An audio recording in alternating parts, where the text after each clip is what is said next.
오늘 하나님께서 주시는 말씀은 구약성경 열왕기상 18장 41절로 45절 말씀입니다. 엘리야가 아합에게 이르되 올라가서 먹고 마시소서 큰 빗소리가 있나이다. 아합이 먹고 마시러 올라가니라. 엘리야가 갈멜산 꼭대기로 올라가서 땅에 꿇어 엎드려 그의 얼굴을 무릎 사이에 넣고 그의 사환에게 이르되 올라가 바다 쪽을 바라보라. 그가 올라가 바라보고 말하여 아무것도 없다이다. 이르되 7번까지 다시 가라. 7번째 이르러서는 그가 말하되 바다에서 사람의 손만한 작은 구름이 일어나나이다. 이르되 올라가 아합에게 말하기를 비에 막히지 아니하도록 마차를 갖추고 내려가소서 하라 하니라. 조금 후에 구름과 바람이 일어나서 하늘이 캄캄해지며 큰 비가 내리는지라. 아합이 마차를 타고 이스라엘로 가니. 아멘. 오직 예수님 오늘도 거룩하고 복된 주의 날을 맞이하여 예배당에 나와서 예배하고 또한 영상을 통해서 예배하는 여러분들의 심령과 삶 속에 그리스도의 은혜와 평강이 넘치시기를 주님의 이름으로 축복합니다. 오늘 저는 열왕기상 18장 41절로 45절 말씀을 중심해서 엘리야의 기도의 모습이라는 제목으로 하나님께 주시는 은혜를 나누고자 합니다. 요즘 우리가 상상치 못하는 어려움 속에서 살고 있습니다. 코로나19가 전 세계에 퍼져 있고 또한 자연재해로 인해서 폭우와 허리케인 등 우리가 상상치도 못하는 여러 가지 일들이 지금 일어나고 있는 이 시대에 우리가 살고 있습니다. 하나님의 자유로 택함 받았지만은 우리들도 그 영향을 안 받을 수가 없습니다. 그래서 내 힘으로 해결할 수 없는 일들이 너무나 많은 시대에 살고 있습니다. 이때 우리가 전능하신 하나님 앞에 도움을 구하고 기도할 때가 아닌가 합니다. 그래서 저는 오늘 엘리야의 기도가 우리의 기도 되었으면 해서 말씀을 준비하고 증거합니다.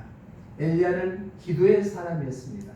또한 엘리야라는 그 뜻은 나의 여호와 하나님이시다.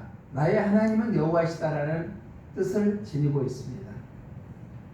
우리가 읽었던 본문의 앞절을 보면은 그 당시에 이스라엘 나라에 진짜 여호와가 누구신가?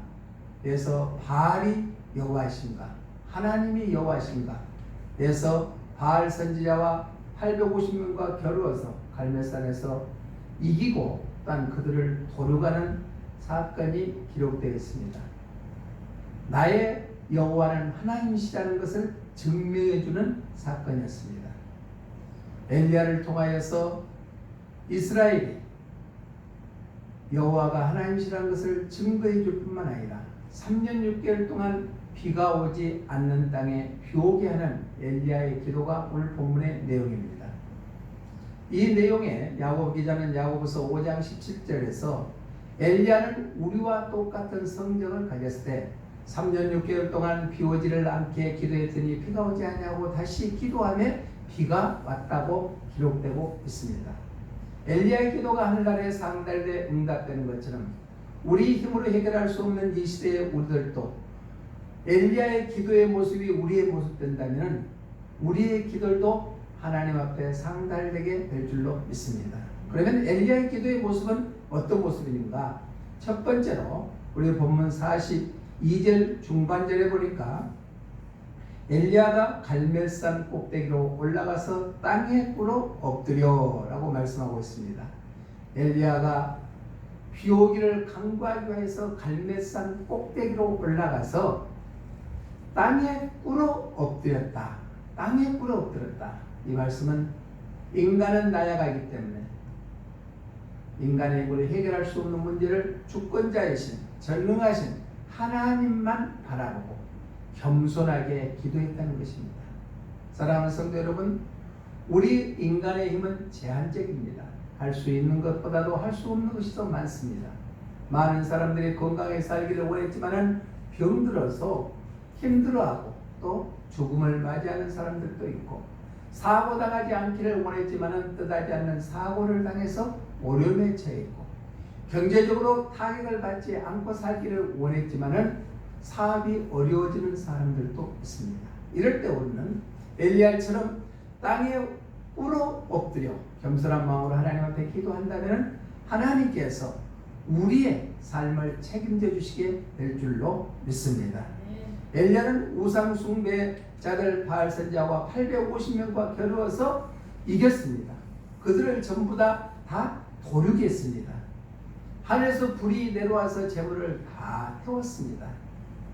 이렇게 응답받았으면 엘리야는 우리 같았으면 교만할 수도 있었습니다. 그럼에도 불구하고 갈멜산 꼭대기에 올라가서 땅에 꿇어 엎드려서 하나님 앞에 기도하는 겸손의 모습이 우리의 기도의 모습 되시기를 바랍니다. 솔로몬은 나이가 어린 나이에 자기 아버지 다윗 왕을 뒤를 이어서 왕의 자리에 올랐을 때 나는 작은 아이니 출입할 줄을 모릅니다 라고 겸손했습니다. 그 후에 아버지 다윗 왕이 건축하지 못하는 하나님의 성전을 건축하고 봉헌 예식을 할 때 그때도 솔로몬 왕은 겸손한 모습을 보였습니다. 열왕기상 8장 54절에 보니까 이렇게 기록되어 있습니다. 함께 읽습니다. 시작. 솔로몬이 무릎을 꿇고 손을 펴서 하늘을 향하여 이 기도와 간구로 여호와께 아뢰기를 마치고 여호와의 제단 앞에서 일어나. 솔로몬은 성전 봉헌식을 할 때 무릎을 꿇고 손을 펴서 하늘을 향하여 기도했습니다. 솔로몬은 왕이 되었을 때도 겸손한 모습이었고 성전을 봉헌할 때도 겸손하게 하나님 앞에 기도해서 하나님의 영광이 그곳에 가득하는 것을 경험하게 되었습니다. 시편 기자였는 시편 95편 6절에서도 우리 인간은 하나님 앞에 무릎을 꿇어야 된다고 말씀하고 있습니다. 함께 읽습니다. 시작. 오라 우리가 굽혀 경배하며 우리를 지으신 여호와 앞에 무릎을 꿇자. 우리 인간은 전능자이신 창조자이신 하나님 앞에 무릎을 꿇는 것이 당연한 것이다. 피조물로서 겸손하게 무릎 꿇고 기도하면은 하나님께서 우리의 형편과 처지를 아시고 우리의 필요하는 것들을 응답해 주시게 될 줄로 믿습니다. 찬송가 271장 3절에 보면은 사랑으로 용서하신 주님 은혜 고마워 마음속에 다짐하며 겸손하게 빕니다. 하나님의 사랑으로 우리는 구원받았습니다. 하나님의 은혜로 오늘을 살고 있습니다. 그분 앞에 겸손히 엎드려 빕니다는 고백이 우리의 고백 되시기를 바랍니다. 일본의 최대 고아원을 창설한 이시야 주치라는 사람이 있습니다. 기도하는 사람이었습니다. 그의 제자인 도마다 씨가 후에 얘기하기를 이시야 주치가 기도한 일을 읽어주면서 몇 년 몇 월 며칠에 응답받은 것까지 간증을 했습니다. 그리고 지금도 그 고아원 앞에 가면은 이시야 주치가 기도하는 자리 무릎 모양만큼 깊이 파여진 자국이 있다고 합니다. 또 초대교회에 가라바소라는 사람은 무릎을 꿇고 기도하기 때문에 무릎에 혹이 생겨났다고 합니다. 낙타 무릎이라고 하죠. 우리가 하나님 앞에 하나님의 도우심을 구하고 기도할 때 겸손한 마음으로 땅에 꿇어 엎드려 엘리야처럼 기도한다면 엘리야의 기적이 엘리야의 기도 응답이 우리에게도 이루어지게 될 줄로 믿습니다. 두 번째로 엘리야의 기도는 첫 번째는 겸손의 기도였습니다. 두 번째는 본문 42절 하반절에 보니까 그의 얼굴을 무릎 사이에 넣고 기도했다 했습니다. 그의 얼굴을 무릎 사이에 넣었다. 눈에 보이는 세상 것 전부 다 바라보지 아니하고 전능자이신 하나님만 바라보고 간절하게 기도했다는 것입니다. 몸부림치며 기도했다는 것입니다. 엘리야의 두 번째 기도의 모습은 간절한 기도였습니다. 얼굴을 무릎 사이에 넣으면은 세상과 철저히 차단하는 모습입니다. 오로지 하나님만 향하는 간절한 기도였습니다. 다윗 왕도 시편 63편 1절에서 하나님을 간절히 찾았다고 말씀하고 있습니다. 우리 시편 63편 1절 한번 읽어봅니다. 시작. 하나님이여 주는 나의 하나님이시라 내가 간절히 주를 찾을 때 물이 없어 마르고 황폐한 땅에서 내 얼굴이 주를 갈망하며 내 육체가 주를 앙모하나이다. 왕이면서도 다윗 왕은 하나님을 간절히 찾는데 어떻게 찾냐?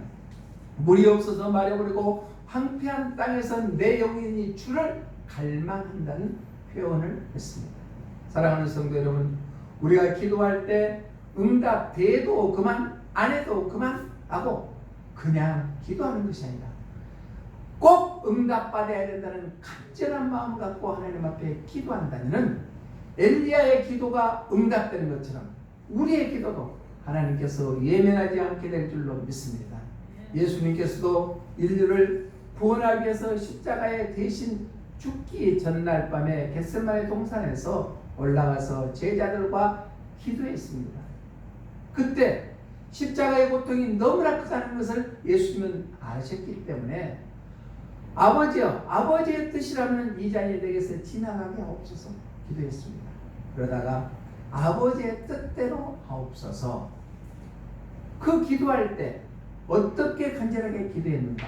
누가복음 22장 44절에서는 이렇게 말씀하고 있습니다. 시작. 예수님께서 힘쓰고 애써 더욱 간절히 기도하시니 땀이 땅에 떨어지는 핏방울 같이 되더라. 아멘. 예수님께서는 전능자였습니다. 하나님의 아들이었습니다. 십자가를 지지 않아도 됐습니다. 그런데 아버지의 뜻을 이루기 위해서 힘쓰고 애써 더욱 간절히 기도하셨다. 예수님의 기도가 우리의 기도 되시기를 바랍니다. 애쓰고 힘써서 간절히 기도했을 때 그 예수님은 아버지의 뜻을 이루어서 십자가에 못 박혀 죽어서 우리를 구원하게 되어서 땀방울이 땅에 떨어져서 핏방울같이 되는 기도했습니다. 사랑하는 성도 여러분, 우리가 기도할 때 우리의 모습은 어떠한 모습으로 기도합니까? 예수님이 간절히 애쓰고 힘써서 기도하는 것처럼 땀방울이 떨어져서 핏방울에게 기도하는 것처럼 엘리야가 얼굴을 두 무릎 사이에 넣고 기도하는 것처럼 우리가 간절히 기도한다면 하나님께서 결코 우리를 방관하지 않게 될 줄로 믿습니다. 모세를 통하여서 이스라엘 백성들을 향하여서 하나님을 사랑하되 이렇게 사랑해라. 너희는 마음을 다하고 뜻을 다하고 힘을 다하여 너희 하나님을 사랑하라고 말씀하시는 것처럼 우리들도 기도할 때 마음을 다하고 뜻을 다하고 힘을 다해서 하나님 앞에 기도하는 엘리야 같은 간절한 기도의 용사들이 되시기를 주님의 이름으로 축복합니다. 찬송가 207장 4절을 보면은 그 거룩하신 주 앞에 간절히 기도드리니 어두운 눈 즉시 밝아져 큰 영광 보게 하소서. 그 거룩하신 주님 앞에 간절히 기도하면은 어두워진 눈이 밝아져서 하나님의 영광을 보게 될 줄로 믿습니다. 창세기에 보면은 야곱이라는 사람이 나옵니다. 야곱은 인간적으로 봤을 때 깨돌이었습니다. 자기의 형을 속여서 장자권을 빼앗았습니다. 그래서 결국은 자기 애가집에서 살다가 결혼도 하고 많은 재물을 얻어서 금유환영을 하려고 합니다. 자기 형이 살고 있는 곳에 고향집에 찾아오는데 들려오는 소식에 의하면은 자기 형 예서가 400명이나 되는 개인 군사를 거느리고 자기 동생 야곱이 오기만 하면은 죽이겠다고 그렇게 벼르고 있었습니다. 그때 자기 12아들 또 마누라 4명 많은 재물 종들 먼저 보내고 약속 가까이에서 야곱은 하나님의 전사와 씨름하기 시작했습니다. 씨름했다는 것은 기도했다는 것입니다. 얼마나 간절히 씨름을 했든지 관절이 허벅지 관절이 어긋날 정도로 겨루었습니다. 그래서 결국은 전사를 이겼다고 해서 바로 그곳을 분이엘이라고 했습니다. 그러고 나서 야곱이라는 이름을 이스라엘로 개명되는 사건이 창세기 32장에 기록되었습니다. 그리고 나서 33장에 가면은 자기의 형 예서를 만났을 때 반가워서 금방 죽이겠다고 했던 자기 형이 서로 껴안고 형제가 상봉하는 내용이 기록되어 있습니다. 우리가 간절한 기도는 인간관계가 어그러졌을 때 회복되게 하는 것이 간절한 기도인 줄로 믿습니다. 사랑하는 성도 여러분, 인간관계가 어긋나 있습니까? 하나님과 나의 관계가 멀어져 있습니까? 다시 한번 우리가 엘리야처럼 간절한 기도를 통하여서, 야곱처럼 간절한 기도를 통하여서, 다윗처럼 간절한 기도를 통하여서 모든 어그러졌던 것들이 회복되는 역사를 경험하시기를 주님의 이름으로 축복합니다. 엘리야의 기도 두 번째는 간절한 기도였습니다. 마지막 세 번째는 우리 43절 말씀 한번 읽어봅니다. 그의 사환에게 이르되 올라가 바다 쪽을 바라보라. 그가 올라가 바라보고 말하되 아무것도 없나이다. 이르되 7번까지 다시 가라. 7번까지 다시 가라. 한 번 사환을 보내는데 구름조차 보이지 않습니다. 2번, 3번, 4번, 5번, 6번째 가도 구름도 보이지 않습니다. 7번까지 가라고 했습니다. 7번까지 가라고 하는 것은 인내하며 기도했다는 것입니다.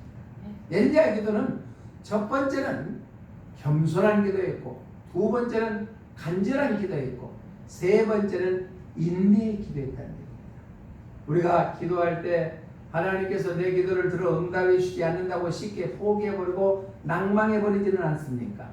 오늘 말씀을 통하여 우리가 기도할 때 응답될 때까지 끈질기게 견디며 인내하며 기도해서 응답받는 그러한 주인공들이 되시기를 주님의 이름으로 부탁을 드립니다. 그러면 사환을 한 번, 두 번 이렇게 보냈을 때 엘리야 선지자는 뭐 했을까요? 끊임없이 계속해서 기도했을 것입니다. 마지막 7번째 보내니까 구름 한 조각이 보입니다 라고 했을 때 엘리야는 하나님께서 나의 기도를 응답해 주실 줄로 믿고 아밤은 비가 많이 올 테니까 빨리 피하라고 했습니다. 구름 한 조각밖에 보이지 않았음에도 불구하고 엘리야는 하나님께서 응답해 주실 것을 그대로 믿어버렸다는 것입니다. 우리가 종말 때가 가까워졌습니다. 마지막 때가 가까웠습니다. 마지막 때 두 증인들에게 요한계시록 11장 6절에 보니까 엘리야의 권능으로 비가 내리고 또 모세의 권능으로 피바다를 만들었다고 말씀하고 있습니다. 마지막 때에는 주의 권세가 주어지는데 엘리야 선지자의 기도함으로 해서 3년 6개월 동안 비가 오지 않은 것이 비가 오게끔 하는 그 권능이 모세가 애굽의 바로왕 앞에서 피바라게 만들게 하는 그 말씀의 권능을 붙잡았을 때 대환란을 지나가고 이겨 승리하게 될 줄로 믿습니다. 사랑하는 성도 여러분, 마지막 때는 적그리스도가 우리를 너무나 괴롭힐 겁니다. 그럴 때 이길 수 있는 방법은 오직 인내하며 기도하는 것과 또 하나님의 말씀으로 무장하는 것인 줄로 믿습니다. 계시록 6장 10절에서도 이렇게 말씀합니다. 시작. 큰 소리로 불러 이르되 거룩하고 참되신 대주제여 땅에 거하는 자들을 심판하여 우리 피를 갚아주지 아니하시기를 어느 때까지 하시려 하나이까 하니. 아멘. 대종말 때 환란이 일어납니다. 적그리스도가 우리를 괴롭게 만듭니다. 그래 하나님의 심판을 통하여 적그리스도를 물리쳐 주시는데 언제 그 때가 피를 갚아주시겠습니까? 하면서 인내하며 기다리라고 말씀하고 있습니다. 우리는 참고 견디며 끝까지 인내하며 기도했을 때 엘리야의 기도를 들으시고 3년 6개월 동안 비 오지 않는 이스라엘 땅에 비가 내리는 것처럼 우리의 강구함도 하늘나라에 상달되게 될 줄로 믿습니다.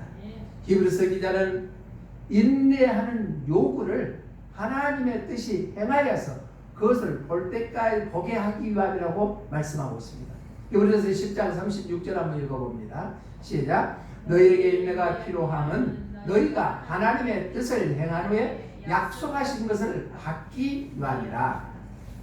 우리에게 인내를 요구하시는 것은 하나님의 뜻을 행한 후에 약속하시는 것을 받기 위함이라 했습니다. 사랑하는 성도 여러분, 하나님이 약속하시는 것을 받기를 원하십니까? 그러면 우리가 하나님의 뜻대로 행해서 끝까지 인내해야 될 줄로 믿습니다. 인내로 기도하는 사람들은 최후의 승리자가 됩니다. 누가복음 18장에 보면은 불의한 재판관이 있었습니다. 하나님을 두려워하지도 아니하고 사람들에게도 불의를 행하는 재판관이었습니다. 그 재판관 앞에 혼자 사는 연약한 여인, 가난한 여인이 불의함을 계속해서 자기의 원통함을 계속해서 그 재판관한테 고했습니다.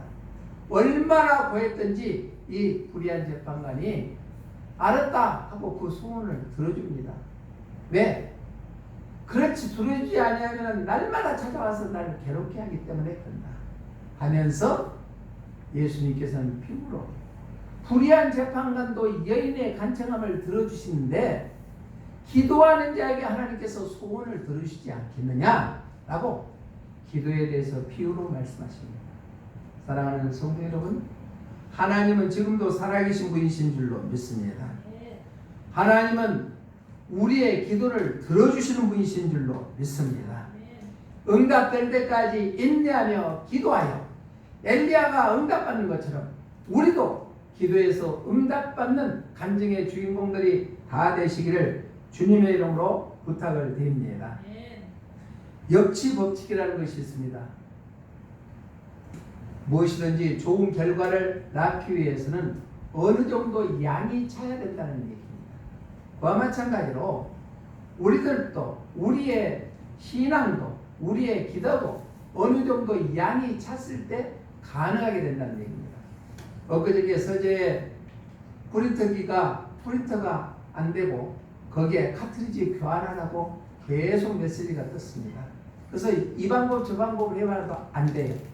그래서 수리점에 끙끙 내고 가서 더운데 갔더니 하는 얘기가 잉크통하고 카트리지하고 연결하는 그곳에 공기가 들어갔다는 얘기입니다. 왜 그러냐고 그러니까 필요할 때 잉크를 제때 채워주면은 그런 현상이 일어나지 않았는데 채우지 않았기 때문에 공기가 들어가서 안 됐다고. 그래서 더운 뒤 수고하고 또 수리비 들고 그럴 것 같습니다. 필요할 때 적당한 양을 채워줘야 정상적으로 움직이는 것처럼 우리의 기도도 기도의 양이 필요하다는 얘기입니다. 이게 역치 법칙이다. 기도 어느 정도 하다가 끝내버리는 게 아니라 끝까지 그 양이 찰 때까지 기도하는 것이 인내의 기도인 줄로 믿습니다. 그래야 인내의 기도를 통하여서 우리의 소원이 하늘나라에 상달되고 우리의 필요가 공급받을 수 있는 그러한 간증의 주인공들이 다 되시기를 주님의 이름으로 축복합니다. 말씀을 정리합니다. 엘리야 선지자는 바알 선지자 850명과 겨루해서 승리했습니다. 3년 6개월 동안 비 오지 않는 그 땅에 다시 비 오기를 간구했더니 비가 왔습니다. 그것은 우리나라와 사정이 다릅니다. 우리나라도 3년 6개월 동안 비 오지 않는다면 다 땅이 황폐하고 작물은 자랄 수가 없을 겁니다. 그런데 이스라엘은 더 그렇습니다. 산악지대입니다. 저수지가 없습니다. 그때 엘리야 선지자는 땅에 꿇어 엎드려 기도했습니다. 간절한 기도했습니다. 또 얼굴을 두 무릎 사이에 넣고 기도했습니다. 간절한 기도했습니다. 겸손한 기도와 간절한 기도했습니다. 마지막에는 7번까지 다시 가라 했습니다. 인내의 기도했습니다. 그러므로 인해서 그 땅에 비가 내리게 되는 기적을 체험하는 것처럼 우리들도 엘리야의 기도의 모습이 우리의 기도의 모습이 돼서 많은 사람들이 힘들다고 하는 이 시대에 우리가 하나님 앞에 엎드려서 우리의 가정의 문제, 자녀의 문제, 물질의 문제, 사업의 문제, 인간관계의 문제, 건강의 문제가 다 해결받을 수 있는 간증의 주인공들이 다 되시기를 주님의 이름으로 축복합니다. 아멘. 사랑하는 하나님 아버지, 은혜를 감사를 드립니다. 우리가 사는 이 시대가 너무너무 힘들고 단 어려운 시대에 살고 있습니다. 이때 엘리야의 기도의 모습이 우리의 모습 되어서 하나님 앞에 간구하는 것마다 응답받기를 원합니다. 겸손한 기도의 사람 되기를 원합니다. 간절한 기도의 사람 되기를 원합니다. 인내하며 기도하는 기도의 사람 되기를 원합니다. 그래야 엘리야의 기도를 응답해 주시는 하나님께서 우리의 기도도 반드시 응답해 주실 줄로 믿습니다. 무더위가 마지막 때에 들고 또 태풍이 올라온다 합니다. 우리가 하나님의 은혜 안에서 보호받을 수 있도록 은혜 위에 은혜를 더하게 하여 주시고 하루속히 코로나19가 종식되어서 정상적인 예로가 회복될 수 있도록 은혜 위에 은혜를 더해 주시옵소서. 다시 오실 예수님 이름으로 기도드리옵나이다. 아멘.